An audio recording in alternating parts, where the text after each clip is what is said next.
viewers, welcome to another episode of Two to Tango. And if you're wondering who is this person sitting with us, well, we will introduce you to you, but I would say watch this particular video, our episode 1, and you will surely get a reference.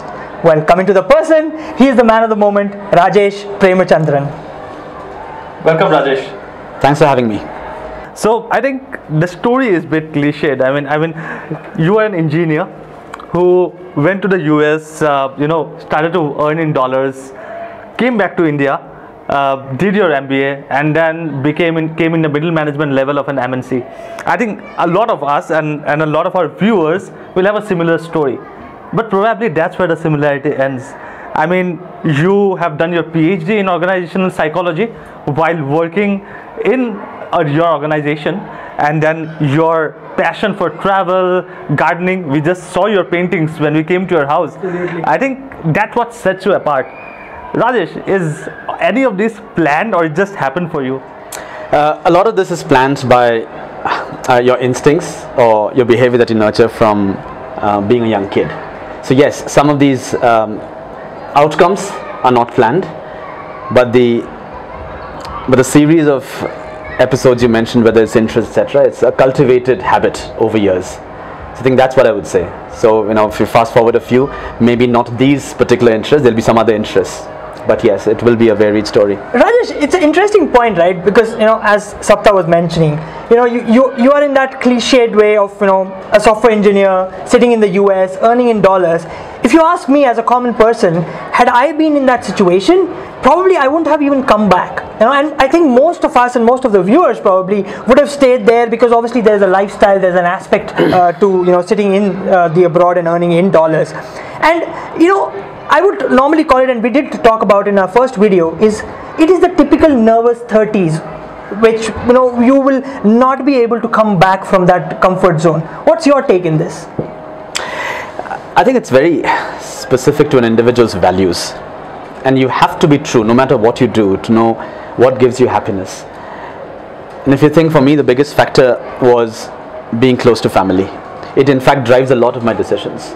So it baffles me how people spend their careers, their lives outside, away from their loved ones, thinking they'll be happier if they earn a few dollars more. It wasn't the case for me. And I think the other question that you asked is nervous 30s.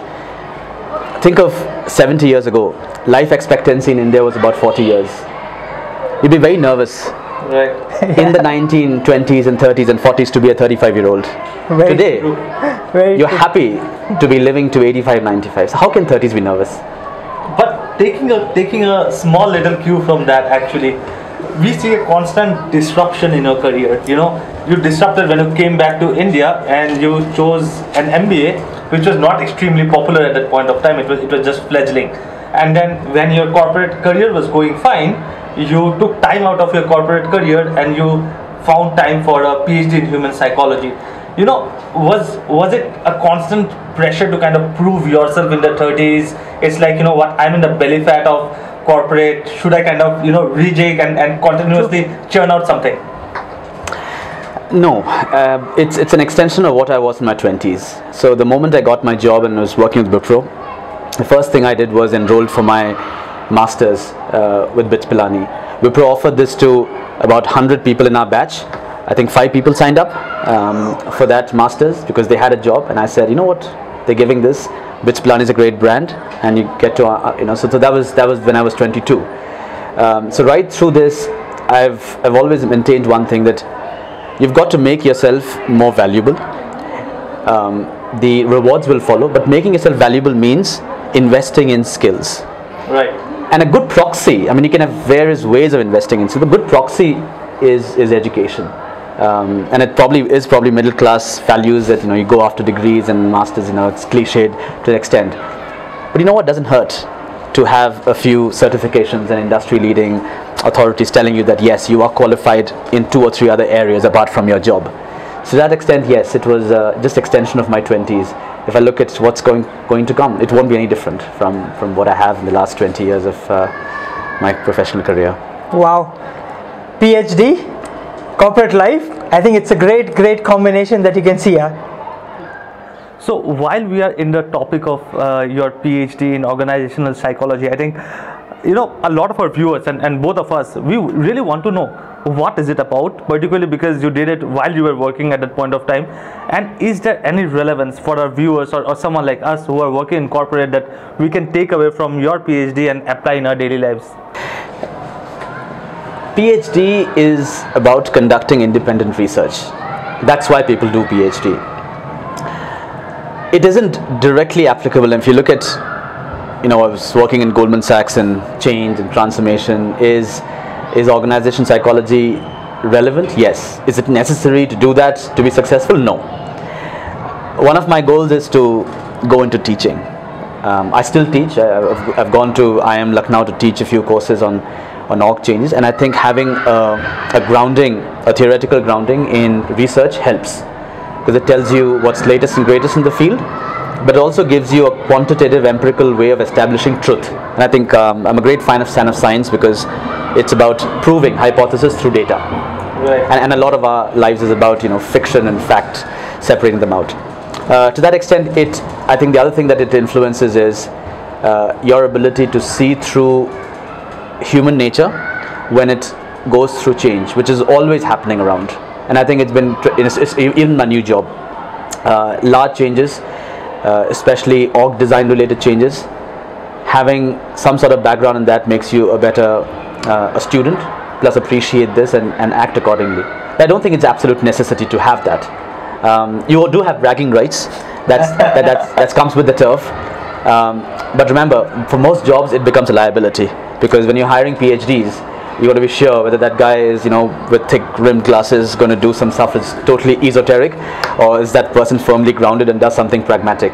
So if you're doing it for a qualification in a corporate job, don't do it. So Rajesh, I mean, we talked a lot about this PhD and the corporate setup and everything, but I want to move away from the PhD piece and talk about the social aspect, the social pressure. When you look around, do you feel that there's a bit of a peer pressure or a sense of underachievement or unhappiness when you try to relatively compare yourself? What's your take on that? It's about the list you have. Everyone has a list, or should have a list, if not physical, mental list. I have physical lists, and that says that these are things that give me happiness. Okay. It has to be the case, right? These are happiness, because you could be distracted by the guy who's gotten the new car or the next vacation or whatever he writes on his LinkedIn profile. There's no way of verifying authenticity. But if your yardstick is, what do other people's lists want, is a bit like Instagram pictures. You will not know where the dust bunnies are or what's been photoshopped, right? So to you, just to be true to yourself, know what gives you happiness, and then chase that relentlessly, at the expense of what people think of you. And you'll be surprised as how many people, including entrepreneurs or people who are at that much vaunted location career-wise, are they really happy? Correct? Happiness is probably the end. I mean, according to me, you all want to be happy, have experiences, and it's the means that people choose are different. Okay. You have a different mean, Sapta, you have a different mean, and so do people who become entrepreneurs.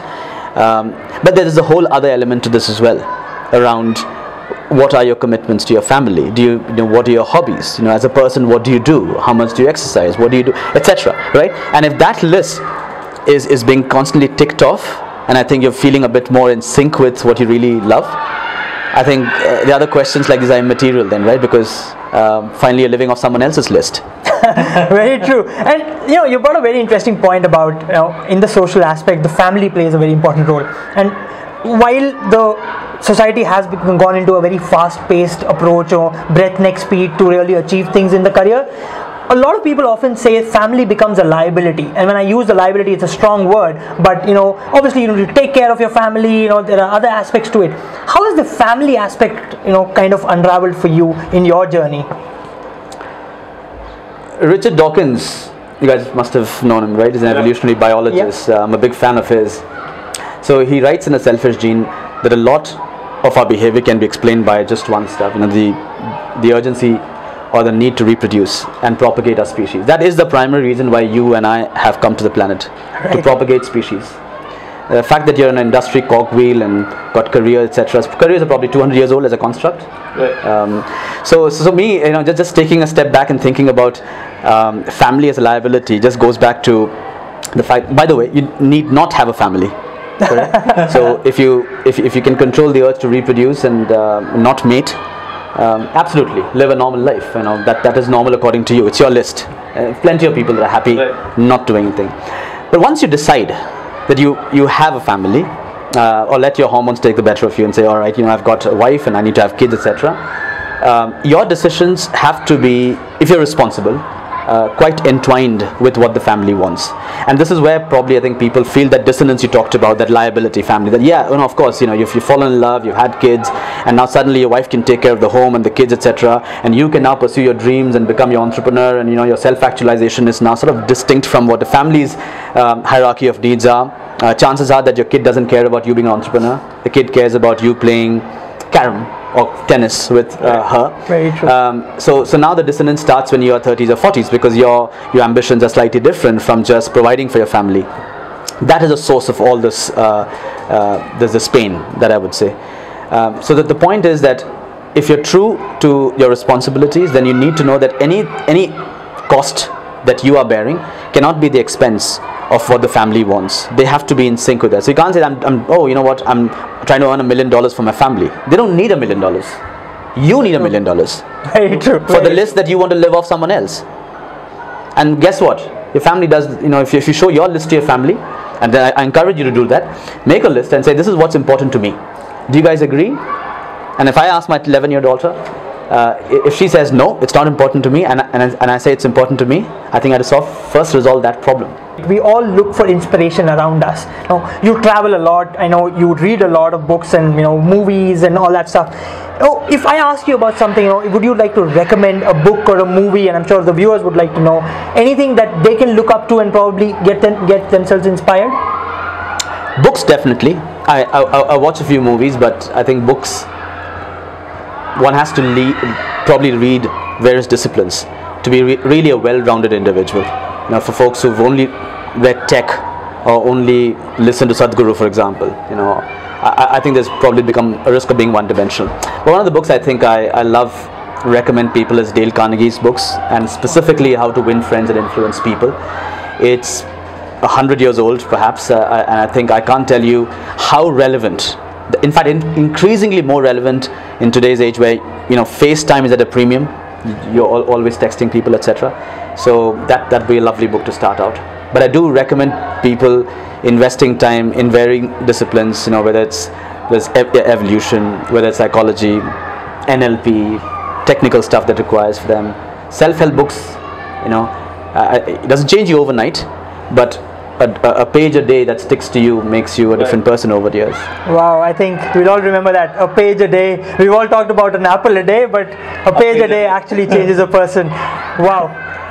I think, Rajesh, while we three MBAs are sitting together, we can't let you go without a framework or without a 2x2 matrix. Absolutely. We need to have that. And we have something for you. Something for you. What do you call it? You want to show the viewers? Basically, this is something that we're trying to plot the journey of Rajesh against personal satisfaction and professional satisfaction over the years, over the phases of his life as he has gone, and where he'd like to get that end point. So there is his career before US, while he was in US, between his age between 35 to 40, post 40 where he is currently, and eventually where does he want to see himself. Okay. So we'll actually give him a couple of seconds to plot it here. Stay tuned. Great. Sapta, you want to show that to the viewers? Well, we had a big part of the chart available for Rajesh, but we never realized that, you know, it will always start at the farthest quadrant. And So everyone wants to be there. He was always there. That's the best. absolutely, absolutely, Rajesh. You I think it's the other way around. I think once you think that you are in a good place, things around you kind of work out automatically. And this arrow, the possibilities are limitless. So I'm pretty sure his next quotient is out of this chart. absolutely, absolutely. Chart busters. But I think an important point, Sapta, that has come up, you know, in the last 10 minutes or 12 minutes that we've discussed with Rajesh is this kind of sums up how you've gone through thinking about your life. And looking at this arrow where we're talking about the last quadrant where your professional satisfaction and the personal satisfaction are at the topmost level is where we all want to reach.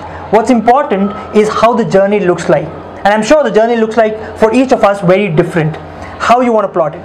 Well, viewers, the question for you all is, have you plotted your journey? If not, pick up a piece of paper and plot it for yourself. And what you feel about this talk, about this journey, do put a comment. If you have any questions for Rajesh, do let us know. We'll ensure we get a reply from him. And you know what? Like this video, subscribe this video, and if you know someone with whom you want us to connect, then let us know that as well. Absolutely. So with this, we sign off. This is Sapta. This is Dave. And we are Two to Tango.